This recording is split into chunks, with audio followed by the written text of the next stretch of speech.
kembali lagi pada mata kuliah aljabar linier. Sebelumnya kita sudah tahu bahwa matriks representasi dari suatu transformasi linier itu bergantung ya dari pemilihan basisnya. Jadi kalau misalkan kita punya basis yang berbeda ya dari pemilihan awal, maka tentunya matriks representasinya juga akan berbeda ya. Namun di antara sekian banyaknya matriks representasi itu ya bersesuaian dengan pemilihan basis yang ada, itu tentunya pasti punya hubungan ya. Nah, hubungan itu yang akan kita bahas ya. Jadi bagaimana dampak perubahan basis yang kita gunakan terhadap matriks representasi yang semula ya. Tapi untuk itu kita bahas dulu ya yang dinamakan dengan matriks transisi, yaitu perubahan dari suatu basis ke basis yang lain dari suatu ruang vektor ya. Jadi misalkan saya punya V adalah ruang vektor berdimensi hingga ya, B dan B aksen adalah basis bagi V. Kemudian misalkan saya punya V adalah sembarang vektor di V ya, kita akan mengubah koordinat vektor V relatif terhadap basis B aksen itu menjadi suatu vektor koordinat V yang relatif terhadap basis B ya. Nah, tentunya dalam proses ini kita memerlukan suatu transformasi ya. Pasti di sini berupa transformasi matriks ya. Nah, misalkan kita namakan saja matriksnya matriks P. Nah, ini yang akan kita cari nih, matriks P-nya itu bentuknya seperti apa ya. Ya, jadi kalau kita misalkan kita punya B aksen ini adalah V1 aksen, V2 aksen sampai katakan sampai Vn aksen ya. Perhatikan pula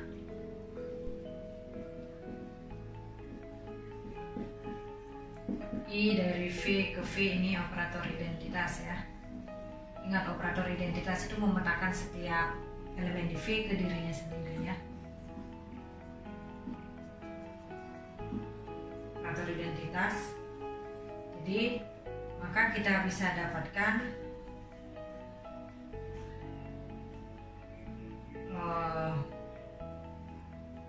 si VB ini sebenarnya bisa kita tuliskan sebagai I VB ya, karena IV sama dengan V ya. Nah, kemudian diperhatikan ya. Jadi kita dari sini ya, ini dan ini kita bisa dapatkan hubungan ya, IVB ini sama dengan PVB aksen. Jadi kalau kita lihat ini hubungan ini, kita bisa tahu si P ini matriksnya adalah matriks representasi dari operator identitas ini ya, tadi terbasis PB aksen ya. Nah, sehingga untuk mencari ini berarti kan kalau kita punya B aksennya adalah V1 aksen, V2 aksen sampai Vn aksen, maka kita dapatkan matriks ini adalah kolom-kolomnya adalah koordinat relatif terhadap basis B dari IV1 aksen, kemudian koordinat relatif terhadap basis B dari IV2 aksen sampai IVN aksen ya. Oke. Nah, si matriks ini selanjutnya disebut sebagai matriks transisi ya. Matriks transisi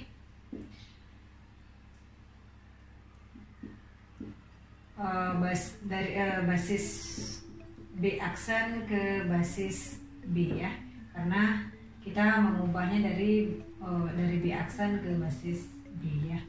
Ini namanya matriks transisi ya.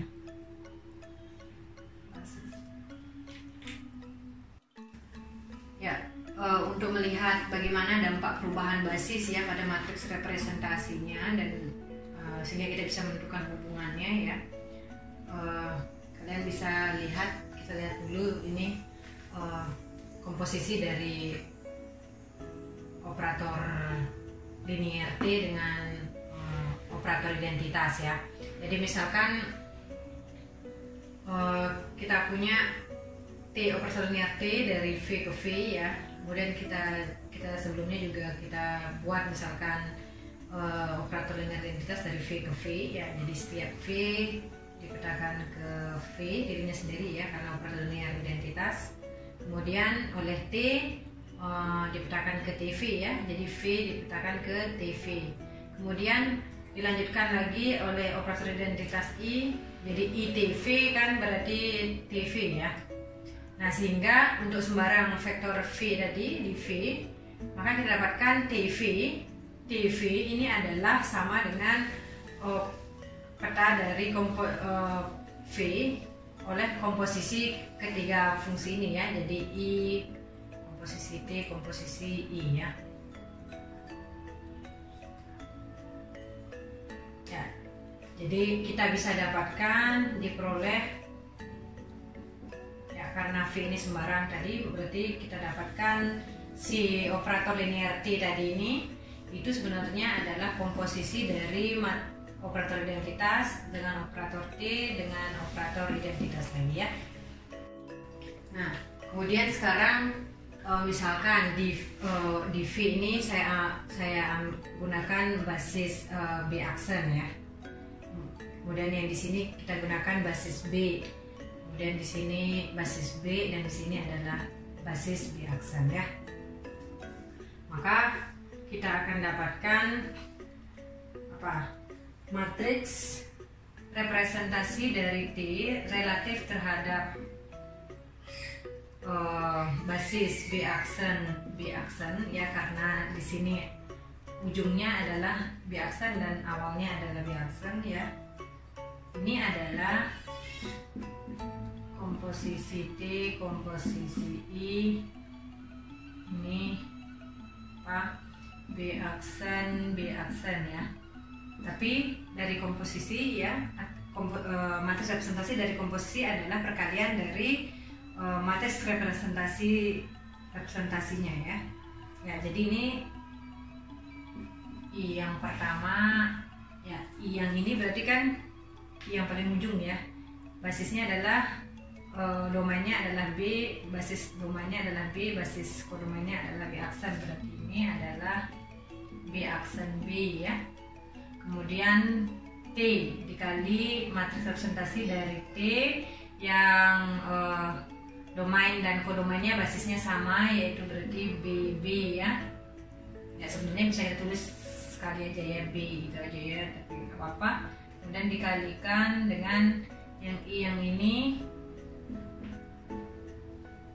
basis domainnya adalah B aksen, basis kodomainnya adalah B, berarti B aksen ya. Jadi kita dapatkan matriks representasi dari T relatif terhadap basis B aksen itu adalah hasil kali matriks representasi ini ya. Ya, kalau diperhatikan ya, ini adalah matriks transisi ya. Transisi dari basis B aksen ke B, sedangkan ini adalah matriks transisi dari matriks B ke B aksen. Nah, kalau kita misalkan ini adalah sama dengan P ya, maka ini matriks P ini dijamin dapat dibalik ya, atau punya inverse ya. Kenapa ya, kalian cek ya. Cek kenapa si matriks P ini punya inverse ya. Nah, kemudian kalau si matriks P tadi ini adalah matriks matriks transisi dari B aksen ke B, maka inverse-nya si inverse-nya tadi itu adalah matriks transisi ini ya, dari basis B ke B aksen. Jadi ini adalah inverse-nya. Ya, kenapa bisa seperti itu ya, kalian cek juga ya. Jadi tugas kalian cek adalah kenapa matriks P ini punya inverse dan kenapa inverse-nya adalah matriks transisi dari B ke B aksen tadi. Nah, sehingga kalau kita tuliskan kembali yang itu ya, kita akan dapatkan matriks representasi dari T relatif terhadap basis B aksen ya, kita tuliskan sekali saja B aksennya itu sama dengan P inverse dikalikan matriks representasi dari T relatif terhadap basis B dan B ya, berarti kita tuliskan sekali saja ya, dikalikan dengan matriks P ya. Nah, jadi ternyata dari sini dua buah matriks representasi ya, relatif terhadap suatu basis dari suatu operator linear itu bisa kita dapatkan satu dengan yang lainnya dengan melibatkan perkalian matriks transisi ya. Jadi ya yang ini relatif terhadap basis B aksen kita bisa dapatkan dengan mengalikan matriks representasi T relatif terhadap basis B dengan matriks transisi P ya, dari kanan, dan inverse-nya adalah dari kiri ya.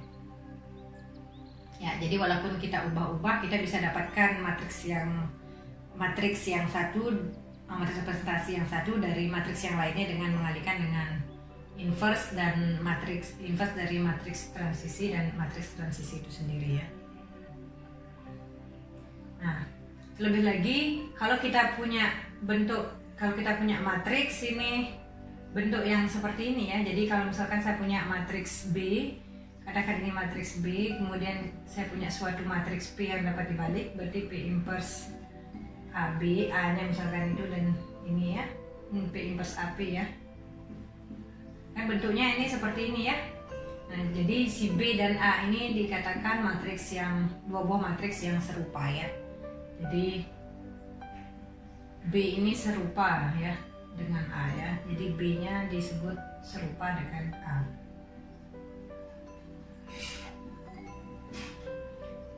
Nah, jadi kesimpulannya kalau kita punya matriks-matriks representasi dari suatu operator linear, maka matriks-matriks representasi itu sebenarnya walaupun berbeda tapi serupa ya.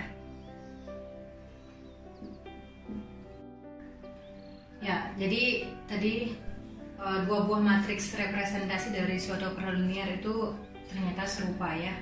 Nah, kalau kita punya dua buah matriks serupa seperti itu, ada beberapa sifat yang dimiliki sama ya. Ya, nanti kalian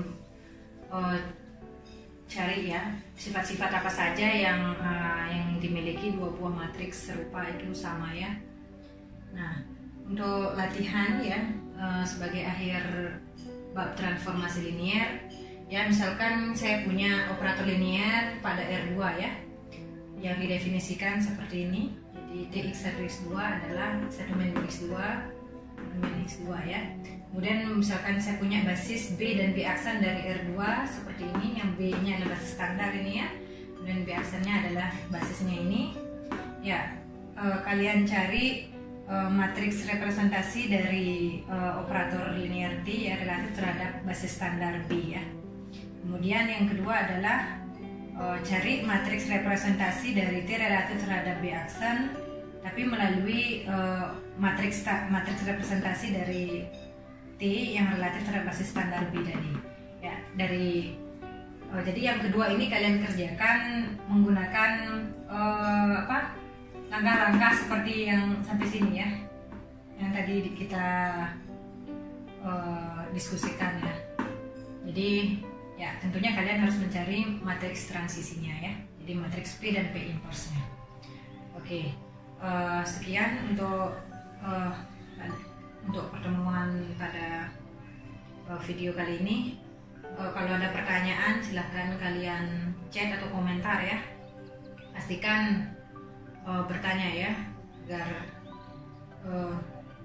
benar-benar paham ya.